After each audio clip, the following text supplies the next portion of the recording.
Welcome to this final session of Groundbreakers Live. I'm your host Javed Mohammed here at Oracle Code Rome, and I'm very honored to have with us Micaela Romanini. I kind of get that almost right, who is the Vice Director of Vigamus Foundation as well as the founder for Women in Games Italia. Yes. Right, get that.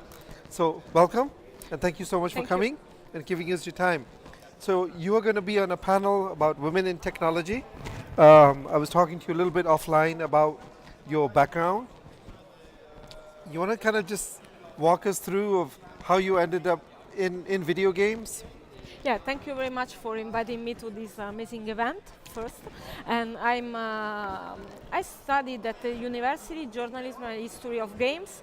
So it was really a strange path to start to work in the industry because I was not really a gamer.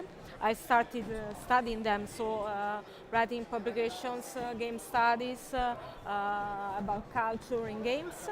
So I did a bachelor course and a degree, and I started then working in Vigamus Foundation as a research center coordinator and social media manager, digital marketing. Then I also had the chance to go to work abroad. So I went to work at Microsoft in the UK as Xbox.com international coordinator, so working in games to coordinate all the digital campaigns for the markets. So you had the best job in the world. You get paid for playing video games. I'm exaggerating. But that's how people outside of see it. Yeah, absolutely. It's like that. So let's talk about the role of video games. I mean, I think it's not often we get a chance to talk about that one. So if you kind of step back a little bit, where do you see where are we as a society, and in terms of the role of games, and from a education standpoint, from an entertainment standpoint, and just overall in terms of society. So maybe one at a time. So maybe culturally, where do you see things? So games are really a huge industry because the one of games is the biggest one. It's bigger than on video, cinema, and music. Video games industry is huge. The turnover is around $80 billion by year. 80 billion Yes. with a B. Yes. Okay. Yes, That's the big. global turnover. Yes, it's unbelievable. It's crazy. And in Italy, we had the final research a few weeks ago, and we had a turnover in 2018 of 1,000,007 euros per year. So it's really growing a lot. The industry of games is growing every year. So it's not really the same for other industries. But it's also very interesting because now games are used for education in schools. If you think, for example, at Minecraft and all the applications of virtual reality, not only in schools but also in museums, in culture, in medicine, so for surgery, also for So you're saying therapy. it's far more than just entertainment. Yeah, absolutely. So what if you were to just roughly break it down? How much of it is entertainment versus the rest? Just ballpark.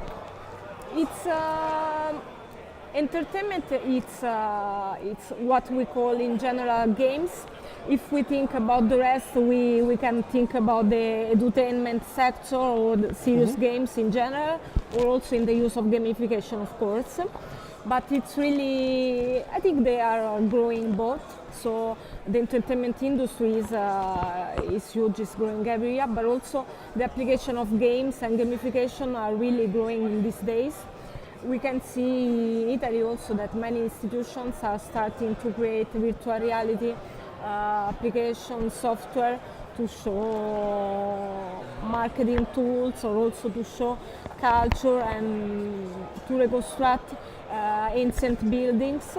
So we can say they are both really, really big, and they are still growing a lot. So because you're going to be in a women in technology panel, I have to ask you the question, how do you see the role of women in the role of making, producing, participating in the video game industry?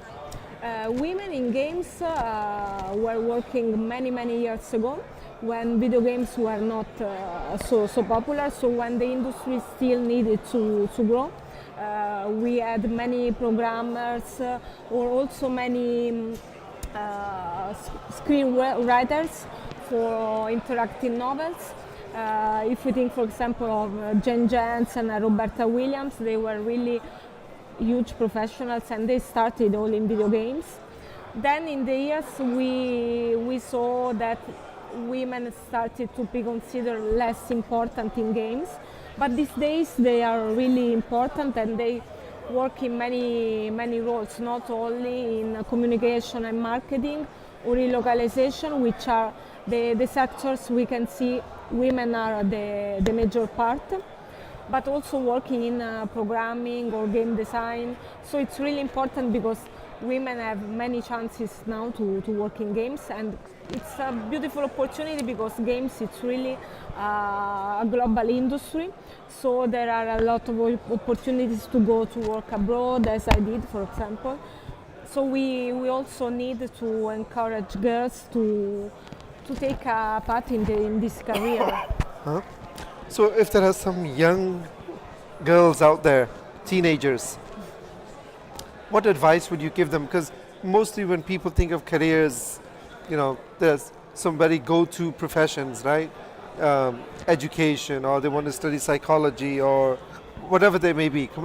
But like in computer science, I don't know about in Europe, but generally speaking, it's still very much a male-dominated Yes, field. absolutely. So, is there any, having gone through this path, is there any advice you would have for young teenagers and women out there?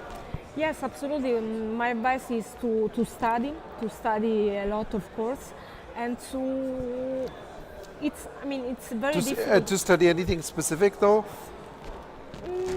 Not really, because there are so many different roles they can work in the industry. So starting from communication or Sorry. programming. Oops. Sorry. You can just pause a little bit here. Go ahead. So starting from communication or marketing or game design, it depends really on their what they want to do in their What they're careers. interested in, huh? But the important is that they have to understand that women are welcome in the game industry. So even if there are more males, they should not fear that. This is really the most important thing and the most important advice I would like to give Got them. it. I think we're almost done, but let me help you out one sec. Okay. Hopefully we'll make it through. We will make it through. Okay. I think that's some good advice out there. I'm just kind of curious. So, like, when you're not working, are you playing video games? Is that Yes, one of your? I play video games. I like. Do you have any favorites? Yes, I like interactive storytelling games. So the Interactive ones which are storytelling? more narrative, like David Cage works or Guerrilla works. But you can see that in these days there are so many good games which have really nice and interesting stories. So yes, I play a lot. Okay. Well, it sounds very interesting. So, Micaela, thank you so much. I know you do have to go to the panel, but I really appreciate you giving us your time and for sharing. Thank you so very much. much for inviting me. Thank you. And I want to thank all the folks out there for tuning in to Oracle Groundbreakers Live here at Oracle Code Rome. I'm your host, Javed Mohammed. So thank you and see you in another city in another part of the world. Thank you.